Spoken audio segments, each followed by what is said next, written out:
Hello guys, welcome back. I hope everyone is doing great. So in today's video we have some sampling. I feel like it's been a while since I've gone through some of the samples. I have so many samples of fragrances. It's almost overwhelming. And I think that I decided that I enjoy talking about full bottles more, but I can't have a full bottle of everything. So I have here a few samples, some things that I purchased decants of because I'm actually interested in the fragrance. And I think out of the ones that I have here, I'm really liking three, but I really love two of them. So let's start with the first one from the house of Francesca Bianchi. This is a little sample of Tyger, and I have here the pre-dipped blotter, and I just dipped all of these blotters just moments before the camera went on. So this is not the dry down of the fragrances, but I have had these on skin and I've experienced them a few times. I took notes on my thoughts, and I do have thoughts about this one and all of them actually. So this one is so rich and thick, and this one, like the next one that we'll talk about from the house of Rania J, are sort of the darker, richer, thicker fragrances out of all of these that I'm going to talk about today. This one has honey and there's a peach jam accord as well, and it's gourmand but in sort of a dark, woody way. Like I said, there's this peach accord and honey, and it comes off very thick. It's almost like the peach is covered in this thick, dark honey. It definitely takes the honey and the peach to the darker side of gourmand. It's not like a bright, fruity gourmand fragrance.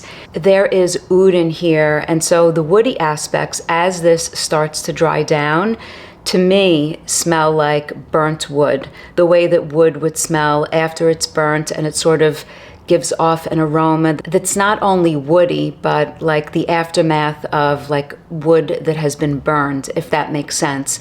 So pair that together with this sort of dark gourmand, this peach jam or peachy aspect that comes off thick with this dark honey. And you have this juxtaposition, this contrast in here between this gourmand and these, I guess the oud in here, these sort of like woody components, like burnt wood is what I'm getting in here.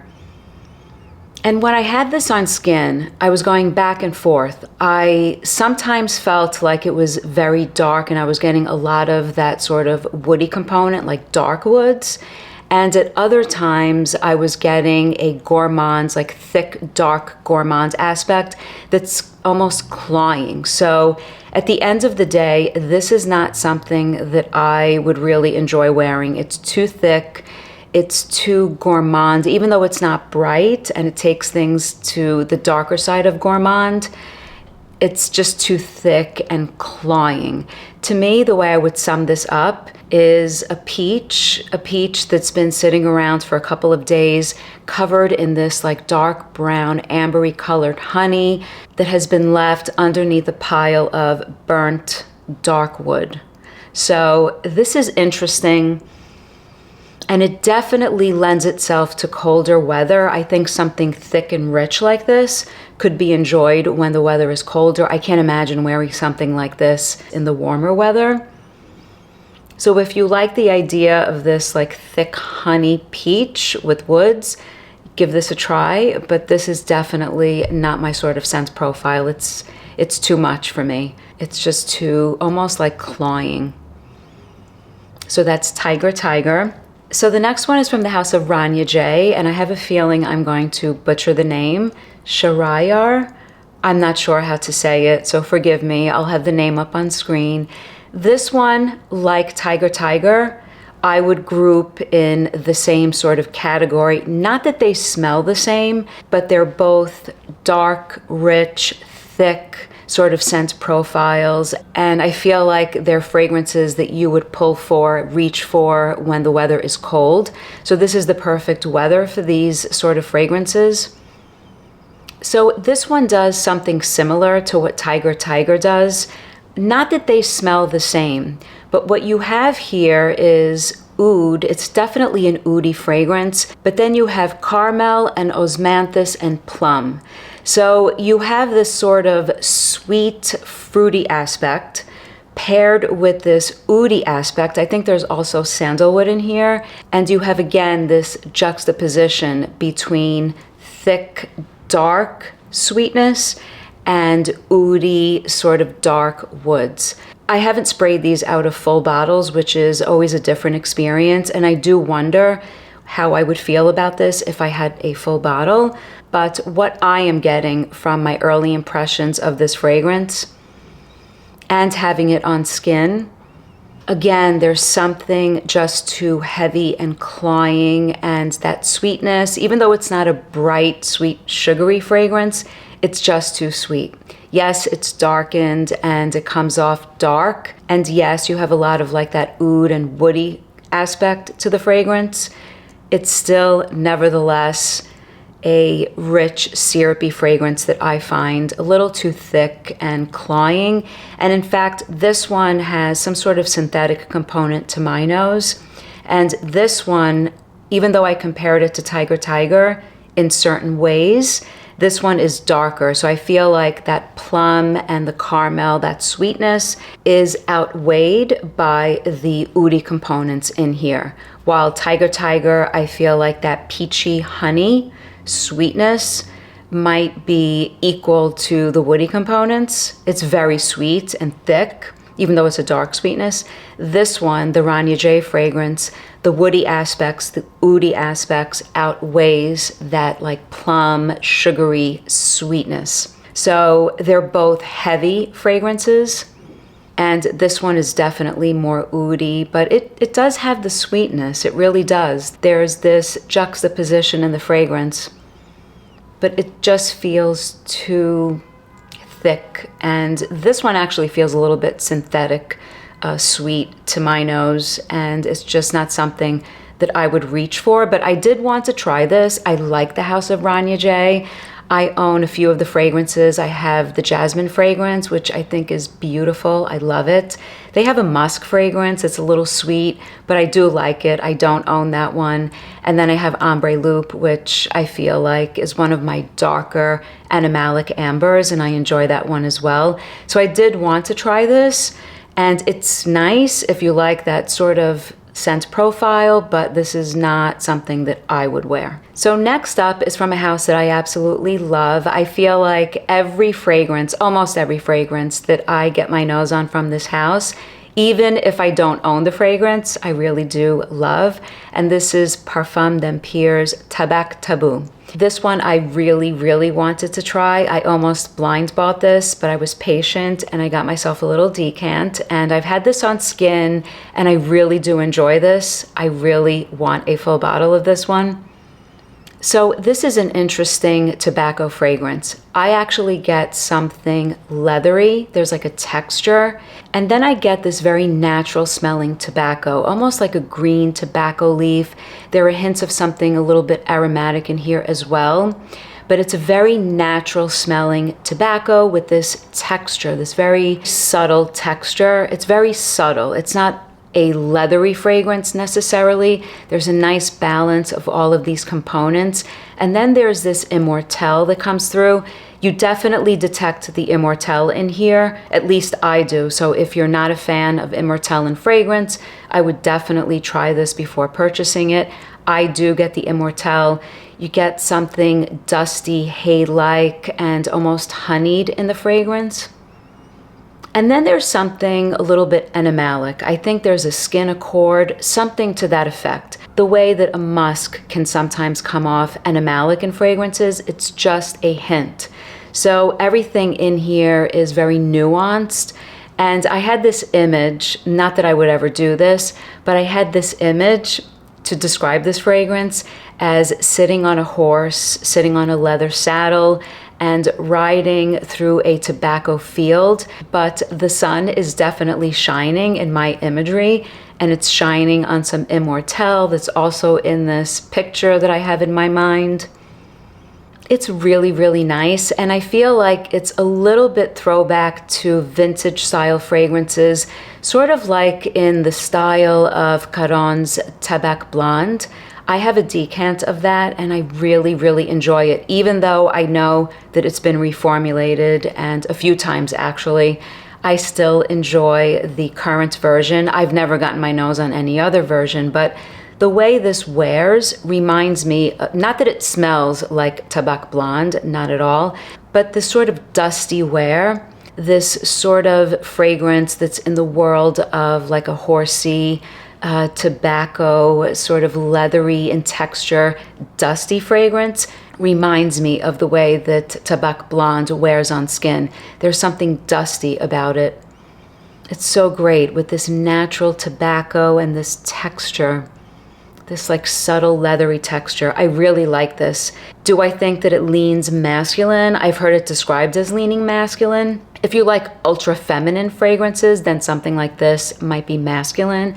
But I'm okay with fragrances that sort of get close to the line of smelling maybe a little bit more masculine. But this one, I think, for me personally, is unisex. I do get the hints of something just a little bit animalic in there as well, but it's very subtle. So that's Tabac Tabou. That's a nice one from Parfum d'Empire. So the next one is Vanilla Absolue from the House of Tower Perfumes. And this was recently released along with Rose Absolue, I think in 2025. And I was really curious to get my nose on this one because I really do enjoy Tower perfumes and I have a whole bunch of them. And I heard great things about this one. And I really do like this, although my opinion about this fragrance changed from the first and second time that I had this on skin to the last time that I had this on skin and wore it and sort of paid attention to the entirety of the wear all the way to the dry down. So I really, really like how this vanilla is done. It's an ambery vanilla that doesn't come off like sugary, sweet vanilla pod. It's not that kind of vanilla fragrance, so I like that. It's a very resinous vanilla, and I almost get something a little bit boozy in here. So you have the resins, you have the vanilla, it's warm. There's something a little bit fresh in there as well. So there are all these little nuances that sort of meet this vanilla fragrance so that it's interesting and it comes off like an ambery vanilla fragrance. It was reminding me of something in the world of Bengal Rouge by the House of Papillon, which I love. And I think it's the sort of fresh aspect that I'm getting in here. There's something a little bit fresh, like citrusy, that's contrasting this resinous vanilla. And there's something definitely powdery, which I feel is common in the Tower perfumes. And I like powdery perfumes. So I do appreciate that aspect as well. So I really do like this. And I find that in the opening, it's definitely a nice ambery vanillic fragrance. There's a warmth to the fragrance. But what I found when it fully dries down, I would say after a couple of hours, let's say, what I found is that I am left with that sort of Tower DNA that comes in a lot of the fragrances. And so I feel like a few hours in to the fragrance, I feel like I've lost that sort of warm, ambery vanilla that I get in the opening. So that's the only thing about the fragrance that sort of changed my mind a little bit from the first two times that I was sort of testing it out, and those were just first, second impressions. I like the opening of the fragrance. I like the first couple of hours of the fragrance, and I was considering a full bottle, but I'm not sure. I'm going to continue to wear this. I'm not sure what I think about the fragrance after a couple of hours. It just feels like similar to some of the other fragrances from Tower Perfumes. It is very nice though. It really is. It's nice. It has something a little bit fresh. Like I said, it reminds me of Papillon's Bengal Rouge. And the first time, to be honest, that I tried this, I was thinking it's almost like a better version of Bengal Rouge, because Bengal Rouge, which I own and I really enjoy, it feels like it has a lot of honey. It almost feels like the honey almost outweighs some of the other components in the fragrance. And I thought, oh, Tower Perfumes is sort of in that world of Bengal Rouge with this ambery vanillic fragrance that has a better balance of that sort of almost honey-like sweetness and freshness in the fragrance. So it's really nice. I like it, but I'm not sure that this would turn into a full bottle for me, but it is nice. So the next one is from the house of Louis Vuitton, and this is an official sample of Attrape-Reves, which I'm probably not saying right either. Attrape-Reves. It will be up on screen, guys. Okay, so this one, I have no idea why I purchased a sample of this fragrance. I may have confused this with another fragrance, and maybe I confused the names, because when I looked at the notes for this fragrance, I realized it had no chance and stood no chance, but I always keep an open mind. So this fragrance is a bright, lychee, rosy fragrance, and it's definitely not a scent profile that would be for me, but I will describe the fragrance. So it's bright, it's airy, it has that lychee sort of tartness, like that fruitiness, but it's tart. So I find it to be sharp against the florals in here. It's rosy, and I'm not sure if there were other florals in this fragrance, but it's definitely a rosy fragrance that has like this tart fruitiness. And I have no problem with florals and fruits and bright fragrances. Even if it's not my favorite scent profile, I can appreciate. But this one I find has a sharp quality to it. So I'm not really crazy about the way this comes off on skin. I've had this on skin a few times.